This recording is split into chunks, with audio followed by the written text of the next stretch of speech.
Toledo bringing in an 18-game winning streak, a record they share with Las Vegas for the longest winning streak in the ECHL, including postseason play. But just like 2 weeks ago when the playoffs began, it's not about extending that streak as much as it's about winning 4 of their next 7 games and advancing into the postseason. Check out who's in the bank tank for Game 1. Red Wings head coach Derek Lalonde, of course, had much success with the Fish.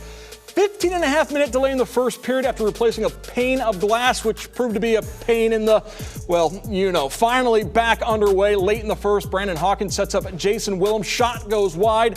Scoreless after 20 minutes. Second period, Walleye looking to strike first. Errant pass, and the Nailers take advantage. Justin Adamo, Jordan Martell, the 2-on-none. Martell beats John Lethman top shelf, and the visitors strike first. Walleye struggling to get shots on net late in the second. Hawkins a open shot, but Nailers defenseman David Drake able to get enough of it to block the shot.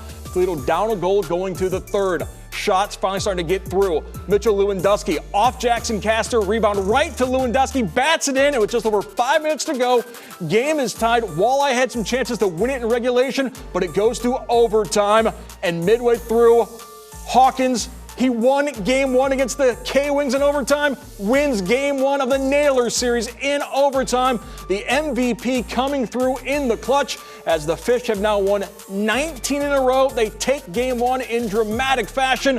What a way for Toledo to win it.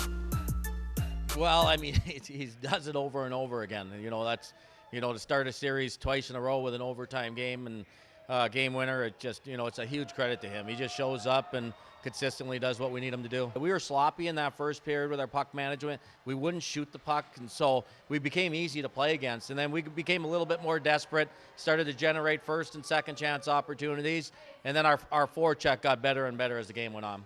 Our crowd was remarkable tonight. They just kept us in it. They kept the energy in the building, kept pushing pressure on Wheeling, and it's a huge compliment to our fan base. I mean, they're amazing for us, and the energy level isn't like this in any other building. And I'm sure that energy level is still high as we welcome in the other members of our broadcast team, Matt Melzak and Kendall Linnenkugel, for Around the Call. Thank you, Mark. Boy, what a hockey game tonight we witnessed. Kendall, it was almost like 2 hockey games tonight. There was the first 2 periods where Toledo felt like was skating in mud, and then the last period and a half where they looked like the Toledo Walleye again. Absolutely. It felt like night and day. It was kind of a slow first and second period. They were putting their feelers out almost a little bit too long to try and see how Wheeling played. A miscalculation in a pass led to a 2-on-0, led to the score on John Lethman. But I think that goal that came from behind really was able to slingshot Toledo into that win. Yeah, because they turned it on. And when this team turns it on and they start controlling the game, they do what they did tonight, right? Absolutely. Toledo is always known to be a third-period team, and they proved exactly why today. Led in the shot column, led in the face-off column, was able to get a great goal by Mitchell Lewandowski to tie it up, and then we moved into overtime where they were able to capitalize as well. And their puck possession game, when it is on, it's on and teams can't touch them. And I think that's where the shots came in at 17-2 in the third period, because Toledo just dominates the game, right? Absolutely. Once Toledo is able to solidify puck possession, they're able to cycle the puck like it's like no tomorrow. They're able to do a great job at maintaining that puck possession, getting good quality shots off, and still able to crash those rebounds. Toledo, once they get going, it's very hard to stop them. And Brandon Hawkins, we've talked about him a lot this year, Mark. He can shoot it.